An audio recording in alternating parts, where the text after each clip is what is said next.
Hello everyone, welcome my YouTube channel. आज की इस वीडियो में हम करने वाले हैं एसएससी के जीके और जीएस के प्रीवियस ईयर क्वेश्चन। इस वीडियो के अंदर हम 20 most important previous year question करेंगे जो कि आपके आने वाले एग्जाम के लिए अति महत्वपूर्ण होंगे। यह है हमारी क्लास संख्या 6 है। इससे पहले मैंने आपको 5 क्लास करा दी है। अगर आपने वो 5 क्लास नहीं देखी है तो आप मेरे यूट्यूब चैनल पर जाकर वो 5 क्लास देख सकते हो। तो वीडियो शुरू करते हैं। पहला क्वेश्चन है हमारा, भारत की प्रथम पेट्रोकेमिकल कंपनी कौन सी थी? चार ऑप्शन है आपके पास। ए ऑप्शन है Indian petrochemical corporation limited. B option है gas authority of India limited. C option है हल्दिया पेट्रोकेमिकल कॉर्पोरेशन लिमिटेड। और डी ऑप्शन है national organic chemical industries limited. तो इस क्वेश्चन का जो हमारा राइट आंसर हो जाएगा, डी ऑप्शन राइट हो जाएगा, नेशनल ऑर्गेनिक केमिकल इंडस्ट्रीज। इसकी स्थापना कब हुई थी? तो इसकी स्थापना हुई थी 1961 में।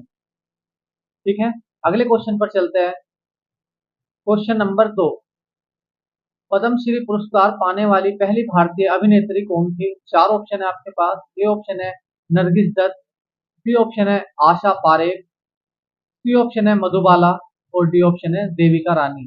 तो इस क्वेश्चन का जो हमारा राइट आंसर हो जाएगा, ए ऑप्शन राइट हो जाएगा, नरगिस दत्त, जो कि एक एक्टर भी थी और पॉलिटिशियन भी थी। अगले क्वेश्चन पर चलते हैं। क्वेश्चन नंबर 3, भारत ने पहली बार में ओलंपिक खेलों में भाग लिया था? चार ऑप्शन है आपके पास।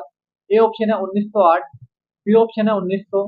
सी ऑप्शन है 1922। और डी ऑप्शन है 1904। तो इस क्वेश्चन का जो हमारा राइट आंसर हो जाएगा, बी ऑप्शन राइट हो जाएगा, 1900 में भारत ने पेरिस ओलंपिक में भाग लिया था। किसमें लिया था? पेरिस।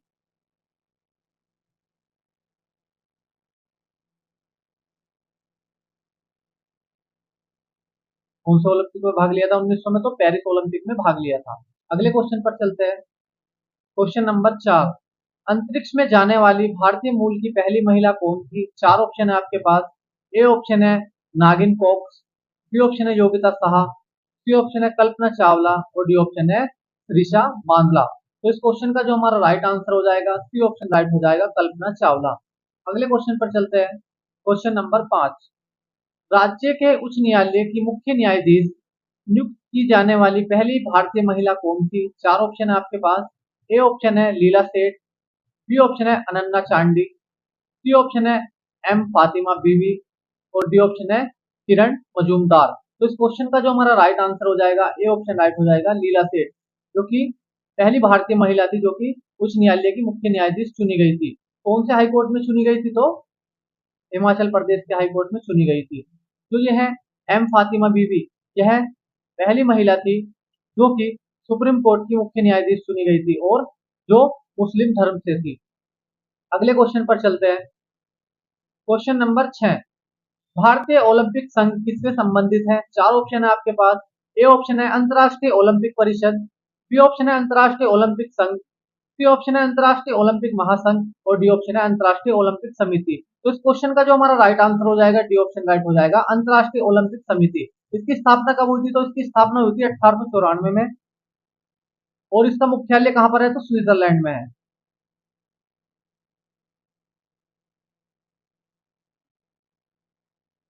कहाँ पर है मुख्यालय? तो स्विट्जरलैंड में है। ठीक है, अगले क्वेश्चन पर चलते हैं। क्वेश्चन नंबर 7, विश्व का एकमात्र तैरता हुआ डाकघर किस झील पर स्थित है? चार ऑप्शन है आपके पास। ए ऑप्शन है वुलर झील। बी ऑप्शन है डल झील। सी ऑप्शन है चिल्का झील। और डी ऑप्शन है लोकतक झील। तो इस क्वेश्चन का जो हमारा राइट आंसर हो जाएगा, बी ऑप्शन राइट हो जाएगा, डल झील। कहां पर है डल झील? तो श्रीनगर में है। कहाँ स्थित है? तो श्रीनगर में स्थित है। बात करें वुलर झील की, ये कहां पर है? तो ये जम्मू कश्मीर में है। और यह भारत की सबसे बड़ी मीठे पानी की झील है। बात करते हैं चिल्का झील के बारे में। चिल्का झील एशिया की सबसे बड़ी खारे पानी की झील है। ठीक है, अगले क्वेश्चन पर चलते हैं। क्वेश्चन नंबर 8, भारत ने किस वर्ष राष्ट्रमंडल खेलों की मेजबानी की थी? चार ऑप्शन है आपके पास। ए ऑप्शन है 2018। बी ऑप्शन है 2010। सी ऑप्शन है 2006। और डी ऑप्शन है 2014। तो इस क्वेश्चन का जो हमारा राइट आंसर हो जाएगा, बी ऑप्शन राइट हो जाएगा, 2010।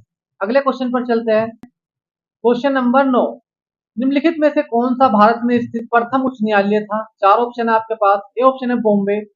बी ऑप्शन है कलकत्ता। सी ऑप्शन है दिल्ली। और डी ऑप्शन है मद्रास। तो इस क्वेश्चन का जो हमारा राइट आंसर हो जाएगा, बी ऑप्शन राइट हो जाएगा, कलकत्ता। इसकी स्थापना कब हुई थी? कलकत्ता हाई कोर्ट की इसकी स्थापना हुई थी 1862 में, है ना। यह भारत का सबसे पुराना हाई कोर्ट है, कलकत्ता हाई कोर्ट। अगले क्वेश्चन पर चलते हैं। क्वेश्चन नंबर 10, भारत के किस राज्य में सूर्योदय सबसे पहले दिखाई देता है? चार ऑप्शन है आपके पास।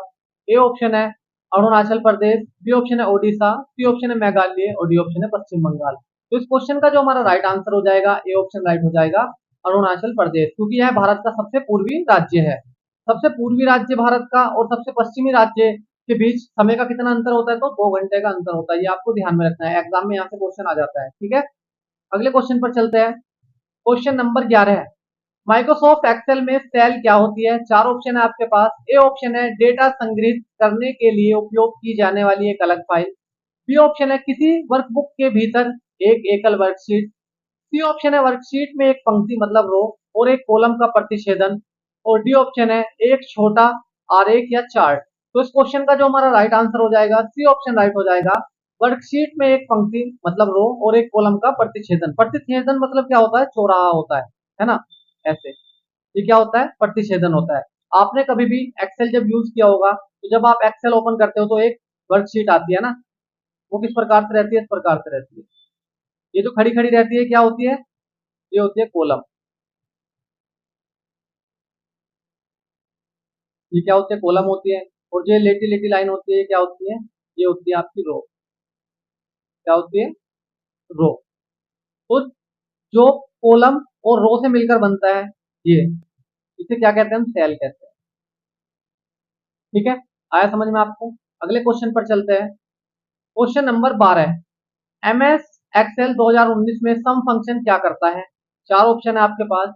ए ऑप्शन है यह एक निर्धारित सीमा में मानों को गुणा करता है, बी ऑप्शन है यह एक निर्धारित सीमा में मानों को जोड़ता है, सी ऑप्शन है यह एक निर्धारित सीमा में सेलों की संख्या की गणना करता है, और डी ऑप्शन है यह एक निर्धारित सीमा में मानों का औसत ज्ञात करता है। तो इस क्वेश्चन का जो हमारा राइट आंसर हो जाएगा, बी ऑप्शन राइट हो जाएगा, यह एक निर्धारित सीमा में मानों को जोड़ता है। सम का मतलब क्या होता है? जोड़ना होता है। तो यहाँ से भी आप इसको पता कर सकते हो, है ना। आपको पता चल जाएगा आंसर क्या है, क्योंकि यहाँ पे क्या दे रखा है? यह एक निर्धारित सीमा में मानों को जोड़ता है, मतलब जोड़ना सम फंक्शन, ठीक है। इस प्रकार से भी आप इसको ध्यान में रख सकते हैं। अगले क्वेश्चन पर चलते हैं। क्वेश्चन नंबर 13, निम्नलिखित में से कौन सा वेब ब्राउजर का उदाहरण नहीं है? चार ऑप्शन है आपके पास। ए ऑप्शन है फेसबुक, बी ऑप्शन है एप्पल सफारी, सी ऑप्शन है गूगल क्रोम और डी ऑप्शन है ओपेरा। तो इस क्वेश्चन का हमारा राइट आंसर क्या हो जाएगा? ए ऑप्शन राइट हो जाएगा, फेसबुक, क्योंकि फेसबुक क्या है? एक सोशल मीडिया प्लेटफॉर्म है। और ये सभी क्या है? एप्पल सफारी, गूगल क्रोम और ओपेरा, ये सभी क्या है? वेब ब्राउजर है, सर्च ब्राउजर है, ठीक है। अगले क्वेश्चन पर चलते हैं। क्वेश्चन नंबर 14, नेटवर्क सुरक्षा के संदर्भ में फायरवॉल क्या है? चार ऑप्शन है आपके पास। ए ऑप्शन है फाइलों और फोल्डरों को मैनेज करने के लिए एक सॉफ्टवेयर एप्लीकेशन, बी ऑप्शन है एक प्रकार का मेलवेयर जो ईमेल अटैचमेंट के माध्यम से फैलता है, सी ऑप्शन है एक सुरक्षा तंत्र जो नेटवर्क ट्रैफिक को फिल्टर और नियंत्रित करता है, और डी ऑप्शन है नेटवर्क प्रदर्शन को बढ़ाने के लिए उपयोग किए जाने वाला एक हार्डवेयर उपकरण। तो इस क्वेश्चन का जो हमारा राइट आंसर हो जाएगा, सी ऑप्शन राइट हो जाएगा, एक सुरक्षा तंत्र जो नेटवर्क ट्रैफिक को फिल्टर और नियंत्रित करता है। अगले क्वेश्चन पर चलते हैं। क्वेश्चन नंबर 15, कंप्यूटर रजिस्टरों में एमएआर का पूर्ण रूप है? चार ऑप्शन है आपके पास। ए ऑप्शन है main access register, B option है memory access register, C option है मेमोरी एड्रेस रजिस्टर और डी ऑप्शन है मैन एड्रेस रजिस्टर। तो इस क्वेश्चन का जो हमारा राइट आंसर हो जाएगा, सी ऑप्शन राइट हो जाएगा, मेमोरी एड्रेस रजिस्टर। अगले क्वेश्चन पर चलते हैं। क्वेश्चन नंबर 16 है, माइक्रोसॉफ्ट वर्ड में प्रिंट प्रीव्यू फीचर का उद्देश्य क्या होता है? चार ऑप्शन है आपके पास। ए ऑप्शन है डॉक्यूमेंट्स में चित्रों और ग्राफिक्स को इंसर्ट करना, बी ऑप्शन है डॉक्यूमेंट्स के फॉन्ट और स्टाइल को फॉर्मेट करना, सी ऑप्शन है डॉक्यूमेंट्स की वर्तनी और व्याकरण की जांच करना, और डी ऑप्शन है यह देखना कि मुद्रित होने पर डॉक्यूमेंट्स कैसा दिखाई देता है। तो इस क्वेश्चन का जो हमारा राइट आंसर हो जाएगा, डी ऑप्शन राइट हो जाएगा, यह देखना कि मुद्रित होने पर डॉक्यूमेंट्स कैसा दिखाई देता है। मुद्रित का मतलब क्या होता है? प्रिंट। क्या होता है? प्रिंट होता है, ठीक है। अगले क्वेश्चन पर चलते हैं। क्वेश्चन नंबर 17 है, भूटान में किस धर्म के अनुयायियों की संख्या सबसे अधिक है? चार ऑप्शन है आपके पास। ए ऑप्शन है हिंदू, बी ऑप्शन है इस्लाम, सी ऑप्शन है बौद्ध और डी ऑप्शन है ईसाई। तो इस क्वेश्चन का जो हमारा राइट आंसर हो जाएगा, सी ऑप्शन राइट हो जाएगा, बौद्ध धर्म। ठीक है, अगले क्वेश्चन पर चलते हैं। क्वेश्चन नंबर 18, मंदारिन भारत के किस पड़ोसी देश की आधिकारिक भाषा है? चार ऑप्शन है आपके पास। ए ऑप्शन है अफगानिस्तान, बी ऑप्शन है भूटान, सी ऑप्शन है श्रीलंका और डी ऑप्शन है चीन। तो इस क्वेश्चन का जो हमारा राइट आंसर हो जाएगा, डी ऑप्शन राइट हो जाएगा, चीन, है ना। चीन की जो आधिकारिक भाषा है वो क्या है? मंदारिन। अगले क्वेश्चन पर चलते हैं। क्वेश्चन नंबर 19, निम्नलिखित में से कौन सी अफगानिस्तान की आधिकारिक भाषा है? चार ऑप्शन है आपके पास। ए ऑप्शन है सिन्हली, बी ऑप्शन है बर्मी, सी ऑप्शन है दरी और डी ऑप्शन है उर्दू। तो इस क्वेश्चन का जो हमारा राइट आंसर हो जाएगा, सी ऑप्शन राइट हो जाएगा। दरी कहाँ की है? अफगानिस्तान की आधिकारिक भाषा है। अगले क्वेश्चन पर चलते हैं। क्वेश्चन नंबर 20, जो कि हमारा लास्ट क्वेश्चन है।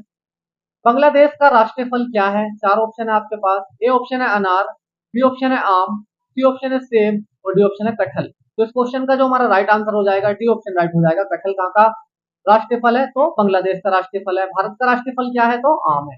ठीक है, मैं आशा करता हूँ कि आपको ये 20 के 20 क्वेश्चन अच्छे से समझ में आ गए होंगे और आपको मेरी वीडियो अच्छी लगी होगी। अगर आपको 20 के 20 क्वेश्चन अच्छे से समझ में आ गए हैं और मेरी वीडियो अच्छी लगी है, तो आप मेरी वीडियो को लाइक कर सकते हैं और हमारे चैनल को सब्सक्राइब कर सकते हैं, जिससे कि आपको नई वीडियो का नोटिफिकेशन तुरंत मिल सके। अगर आपको किसी भी क्वेश्चन में कोई भी डाउट है, तो आप मुझे कमेंट कर सकते हैं, मैं आपके कमेंट का जवाब जरूर दूंगा। आज के लिए इतना ही, मिलता है अगली क्लास में। धन्यवाद।